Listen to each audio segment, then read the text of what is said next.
Namaste, welcome back to YouTube channel trading with सेड YouTube चॅनलवरती तुमच्या सगळ्यांचं स्वागत आहे. बाजार या नावाने आपण एक व्हिडिओ सिरीज सुरू केलेली आहे, ज्यामध्ये आपण basic to advance stock market आणि ट्रेडिंगचा कंटेंट आणत आहोत. त्याचाच हा एपिसोड 5. यामध्ये आपण बघणार आहे प्रायमरी मार्केट, सेकंडरी मार्केट. तर चालेल, व्हिडिओला सुरुवात करूया. कंटेंट आवडला तर नक्की लाईक करा, चॅनलला सबस्क्राईब करा, बेल आयकनला क्लिक करा, जेणेकरून नवीन व्हिडिओ ज्यावेळेला अपलोड होतील त्यावेळेला तुम्हाला नोटिफिकेशन येत जाईल. तर आता आपल्याला सगळ्यात पहिला बघायचं आहे प्रायमरी मार्केट. प्रायमरी मार्केट म्हणजे काय? Definition: the primary market is where new securities are created and sold for the first time. तर इथं काय म्हटले, प्रायमरी मार्केट म्हणजे काय? जिथे नवीन शेअर्स, न्यू सिक्युरिटीज म्हणजे काय? नवीन शेअर्स हे तयार केले जातात आणि विकले जातात फॉर द फर्स्ट टाइम. पहिल्यांदा ज्यावेळेला शेअर्स बाजारात येतात आणि ते विकले जातात, ह्याला प्रायमरी मार्केट म्हटलं जाते. की पॉइंट्स काय काय आहेत? Company raise fresh capital, investor buy shares directly from the company, money goes to the company. तर याचे की पॉइंट्स काय आहेत? ज्या वेळेला कंपनी फंड्स रेज करते IPO थ्रू, कंपनी ज्या वेळेला फ्रेश कॅपिटल रेज करते तर ते कशातनं येते? IPO मधून येते. IPO मध्ये जे कोण शेअर्स घेतात यांना जे शेअर्स मिळतात हे डायरेक्टली कंपनीकडून मिळालेले असतात आणि ह्या शेअर्सच्या साठी आपण जे काही पैसे पे करतोय हे सगळे पैसे कंपनीकडे जातात. त्यांचा प्रोजेक्ट जे काही असेल, त्यांचं पर्पज, त्यासाठी ते यूज केलं जाते. ज्यावेळेला company IPO through shares sell करते त्यावेळेला कंपनीकडून डायरेक्ट शेअर्स हे इन्व्हेस्टरकडे जातात आणि इन्व्हेस्टरचे पैसे हे कंपनीकडे जातात. हे त्याचे की पॉइंट्स आहेत. एक्झाम्पल काय आहे? IPO. प्रायमरी मार्केटचं एक्झाम्पल काय आहे? IPO, initial public offer. Initial, सुरुवातीला पब्लिकला ज्यावेळेला ऑफर केली जाते, सुरुवातीला कंपनी ज्यावेळेला सुरुवातीला पब्लिकला ऑफर करते की आमचे शेअर्स घ्या, याला IPO म्हटलं जाते. एक्झाम्पल काय आहे? If Reliance launches and IPO. रिलायन्सनं आपल्या कंपनीचा IPO आणला. फर्स्ट टाइम रिलायन्स मार्केटमध्ये या लागले, याच्या आधी रिलायन्स मार्केटमध्ये नाही आहे असं समजा. रिलायन्स फर्स्ट टाइम एक्सचेंजवरती लिस्टिंग होणार आहे आणि त्यावेळेला रिलायन्स हे शेअर्स पब्लिकला ऑफर करते की तुम्ही आमच्या कंपनीचे शेअर्स घेऊन आमच्यामध्ये इन्व्हेस्टमेंट करा. तर त्यावेळेला रिलायन्सचे शेअर्स इन्व्हेस्टरकडे फर्स्ट टाइम जाणार आहेत आणि त्या IPOला जर का आपण अप्लाय केलं, फुल्ले इन्व्हेस्टमेंटचे पैसे हे डायरेक्ट कंपनीकडे जात असतात. तर इथं आपण आता समजून घ्यायचं आहे IPOच्या मागं काय मेकॅनिझम चालते. तर बाजारमध्ये बऱ्याचशा कंपन्या आहेत. रिलायन्स असेल, अदानी असेल, टाटा असेल, JSW असतील, आदित्य बिर्ला ग्रुप असू दे, तर बऱ्याचशा कंपन्या आहेत. भरपूर कंपन्या मार्केटमध्ये अवेलेबल आहेत. मागच्या व्हिडिओमध्ये जर का आपण बघितला असाल तर आपण NSEच्या वेबसाईटला जाऊन कंपन्यांची एक लिस्ट, एक्सेल शीट डाउनलोड केली. तुम्हाला हवी असेल, मी आपल्या व्हॉट्सअप ग्रुपला ती शेअर केलेली आहे. जर का तुम्हाला हवी असेल तर तुम्ही मला व्हॉट्सअपला मेसेज करू शकताय किंवा इंस्टाग्रामला मेसेज करू शकताय. मी तुम्हाला ती लिस्ट शेअर करेन. तर ह्या ज्या काही मार्केटमध्ये अवेलेबल कंपन्या आहेत ह्या कधी ना कधी तर फर्स्ट टाइम स्टॉक मार्केटमध्ये लिस्ट झाल्या होत्या. याच्यासाठी आपल्याला एक उदाहरण घ्यायचं आहे.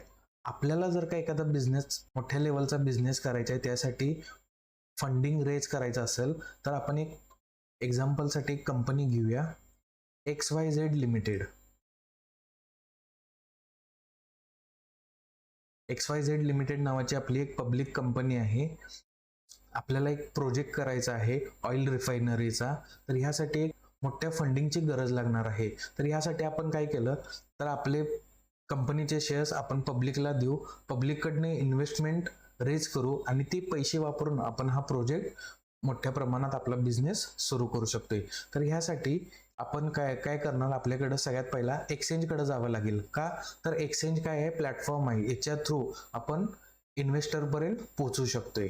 तर आपण NSE कडे जाऊ शकतोय, BSE कडे जाऊ शकतोय.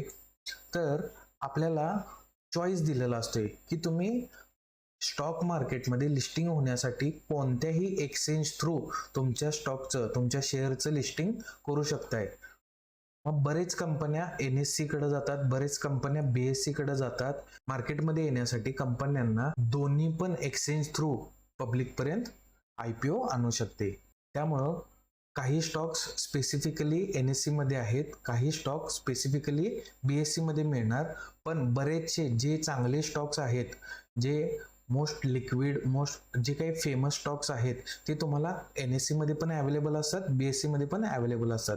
तसंच आपण आता एक उदाहरण घेतलं, XYZ लिमिटेड कंपनी, रिफायनरीचा बिझनेस करायचा आहे, आपल्याला फंड उभा करायचा आहे, तर आपण NSE मध्ये आपला हा स्टॉक लिस्ट करू शकतोय.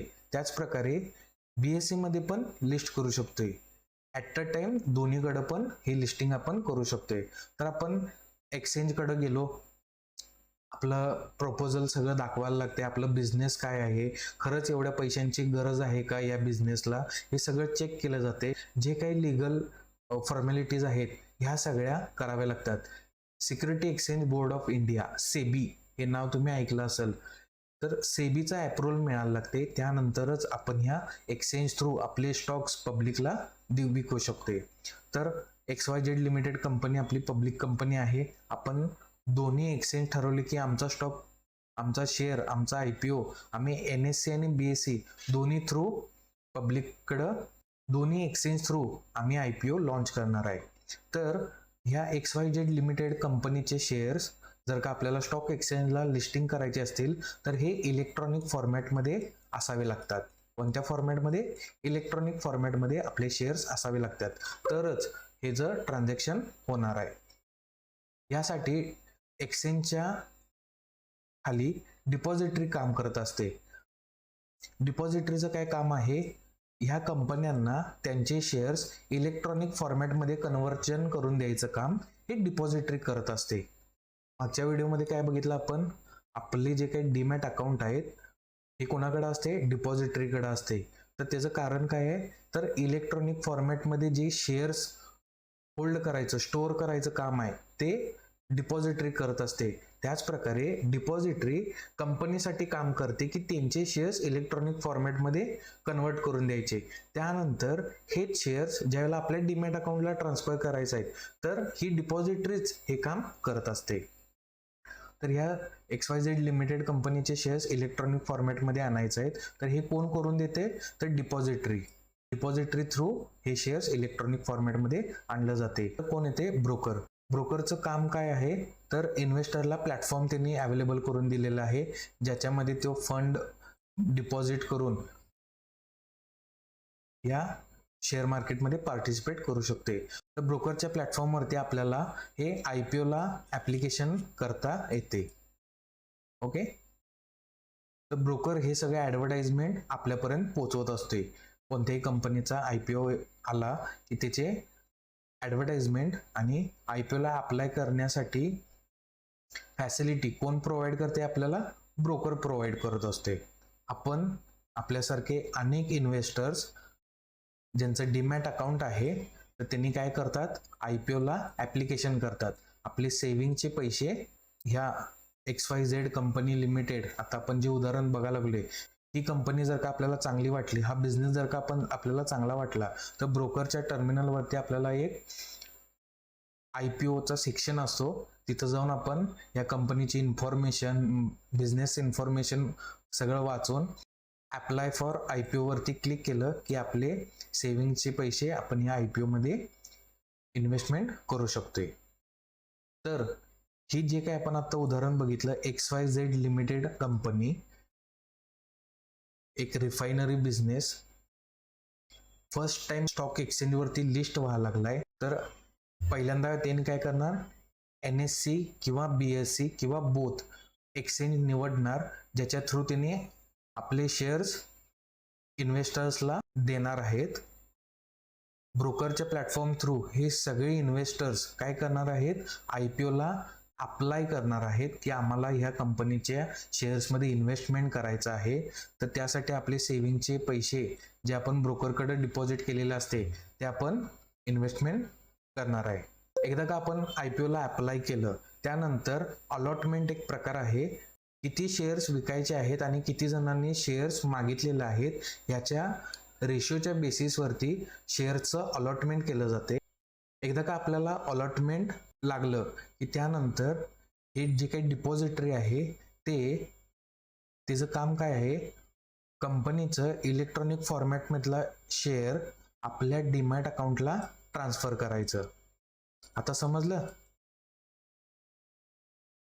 एकदा का आपल्याला IPO अलॉट झाला की डिपॉझिटरी काय करते, ह्या XYZ लिमिटेड कंपनीचा शेअर जो इलेक्ट्रॉनिक फॉर्मॅटमध्ये आहे तो आपल्या डीमॅट अकाउंटमध्ये ट्रान्सफर करते. आपण आपले जे काही पैसे ब्रोकरकडं डिपॉझिट करतोय तर हे ब्रोकरकडून क्लिअरिंग हाऊसकडे जाते. क्लिअरिंग हाऊस काय करते, हे पैसे या कंपनीपर्यंत पोहोचवते. तर समजलं?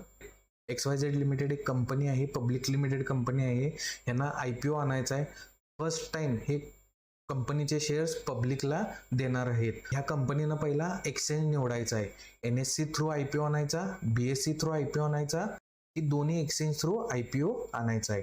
ह्यानंतर काय होते, ब्रोकर थ्रू इन्व्हेस्टर्स ह्या XYZ कंपनीचं इन्फॉर्मेशन बघणार आहेत, बिझनेस ॲनालिसिस करणार आहेत आणि त्यानंतर IPOला अप्लाय करणार आहेत.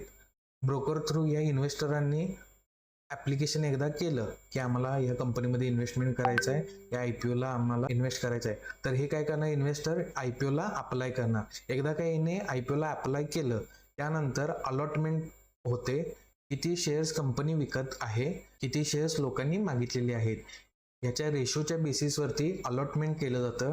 आणि त्या अलॉटमेंटला जर का आपल्याला स्टॉक मिळाला, डिपॉझिटरी काय करते, XYZ लिमिटेड कंपनीचा शेअर कंपनीच्या खात्यातून आपल्या डीमॅट अकाउंटला इलेक्ट्रॉनिक फॉर्मॅटमध्ये ट्रान्सफर करते. तर फर्स्ट टाइम इथं काय झालं, कंपनीचा शेअर, XYZ कंपनीचा share first time exchange through इन्व्हेस्टरकडे आला. ह्याला म्हटलं जाते इनिशियल पब्लिक ऑफर. ह्यालाच प्रायमरी मार्केट म्हटलं जाते. प्रायमरी मार्केट म्हणजेच काय, पहिल्यांदा कंपनीचा शेअर ज्यावेळेला इन्व्हेस्टरला ट्रान्सफर केला जातो, तर हे त्याच्या मागचं मेकॅनिझम होतं. समजलं इथपर्यंत? आता आपल्याला बघायचं आहे सेकंडरी मार्केट. तर सेकंडरी मार्केट म्हणजे काय, आपण डेफिनेशन वाचूया.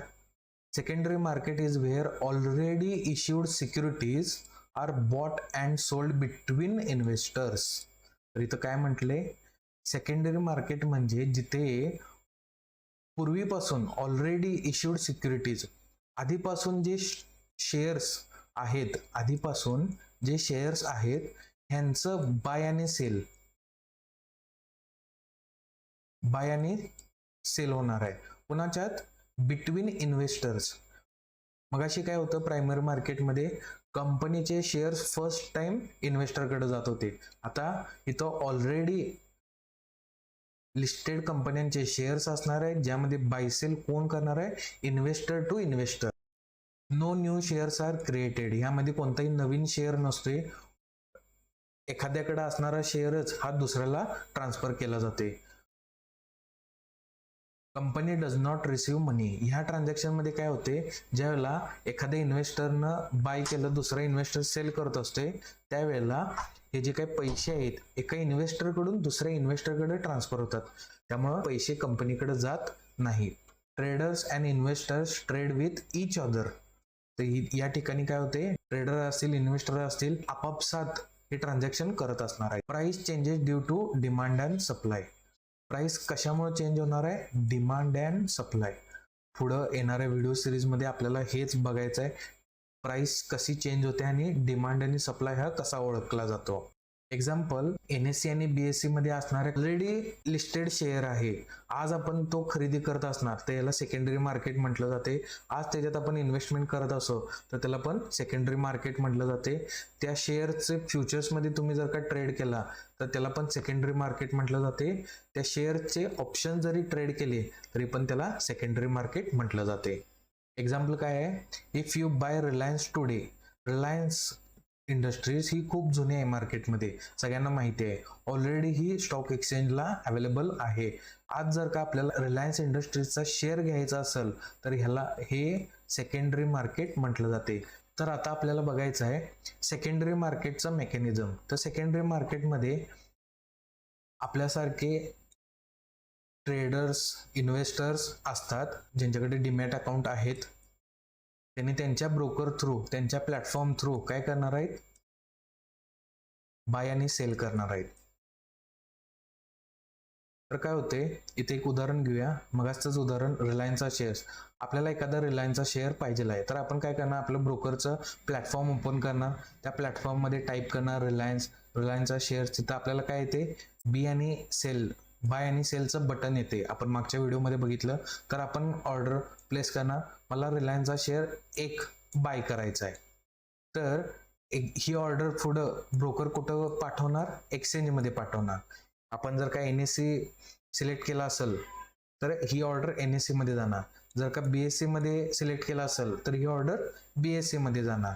तर या ठिकाणी एक्सचेंज काय करते, ऑर्डर मॅचिंगचं काम करते. जसं आपण रिलायन्सचा 1 शेअर बायसाठी ऑर्डर आपल्या ब्रोकरच्या प्लॅटफॉर्म थ्रू प्लेस केली, त्याच प्रकारे एखादी व्यक्ती समोरून रिलायन्सचा शेअर सेल 1 क्वांटिटी अशी त्यानं पण एक ऑर्डर लावली असणार त्याच्या ब्रोकरच्या प्लॅटफॉर्मवरून. सेम त्या ब्रोकरच्या प्लॅटफॉर्मवरून एक्सचेंजला पुढे ऑर्डर पास केलेली असते. एक्सचेंज काय करते, ह्या ऑर्डर मॅच करते. त्यावेळेला काय होते, ह्या इन्व्हेस्टरच्या खात्यातून शेअर वजा केला जातो आणि तो आपल्याला पाठवला जातो. हे काम कोण करते, डिपॉझिटरी करते. एक्सचेंजला लिस्टेड असणाऱ्या कंपन्यांचे शेअर्स कसे आहेत, इलेक्ट्रॉनिक फॉर्मॅटमध्ये. कोणी केले आहेत, डिपॉझिटरीनं केले आहेत. त्यानंतर आपल्या डीमॅट अकाउंटमध्ये शेअर स्टोअर करायचं काम कोणाचं आहे, डिपॉझिटरीचंच आहे. त्यातून ज्यावेळेला आपण सेल करणार, तिथून ते शेअर्स मूव्ह करायचं काम कोणाचं आहे, डिपॉझिटरीचंच आहे. त्यामुळं हा जो शेअर आहे सेलरकडून बायरकडं ट्रान्सफर केला जातो थ्रू ह्या डिपॉझिटरी थ्रू. त्याच प्रकारे ह्याच्याकडून जे पैसे आहेत, हा रिलायन्स इंडस्ट्रीजचा शेअर 2,000 रुपयाला असेल, तर ब्रोकर आपण जे पैसे जे ब्रोकरच्या प्लॅटफॉर्मला भरलेले आहेत ते बायरकडून सेलरकडं पैसे पाठवले जातात. हे कोण करते काम, क्लिअरिंग हाऊस. क्लिअरिंग हाऊस हे काम करत असते. तर यामध्ये काय झालं, एक इन्व्हेस्टरकडून दुसऱ्या इन्व्हेस्टरकडं हे ट्रान्झॅक्शन झाले. एका इन्व्हेस्टरनं रिलायन्सचा शेअर बाय केलाय, तर दुसऱ्या साईडला कोणतर रिलायन्सचा इन्व्हेस्टर तो शेअर सेल करत असते, त्याचा शेअर आपल्याला मिळणार. हे काम कोण करते, डिपॉझिटरी करते. त्याच प्रकारे आजच्या दरानं त्याला ते पैसे मिळत असतात. तर आपले पैसे कट होऊन हे त्या दुसऱ्या इन्व्हेस्टरला, त्या दुसऱ्या ट्रेडरला मिळत असतात. त्यामुळं एकदा IPO येतो, IPOला तुम्ही अप्लाय करू शकताय, तुम्हाला ते शेअर्स मिळतील. त्यानंतर ह्या मार्केटमध्ये दुसऱ्या दिवशीपासून जे काही काम चालतंय, तर ह्याला ट्रेडिंग म्हटलं जाते. तर ह्याला सेकंडरी मार्केट म्हटलं जाते, ज्यामध्ये आपण सेकंडरी मार्केटमधून शेअरचं ट्रेडिंग पण करू शकतोय, शेअर्समध्ये इन्व्हेस्टमेंट पण करू शकतोय. समजले हे उदाहरण. प्रायमरी मार्केटमध्ये हे काय होतं, फर्स्ट टाइम कंपनीकडून इन्व्हेस्टरकडे शेअर्स ट्रान्सफर होत होते. सेकंडरी मार्केटमध्ये काय होते, एका इन्व्हेस्टरकडून दुसऱ्या इन्व्हेस्टरकडे शेअर्स पास ऑन होतात. असंच पुढं होत जाणार आहे. समजलं इथपर्यंत.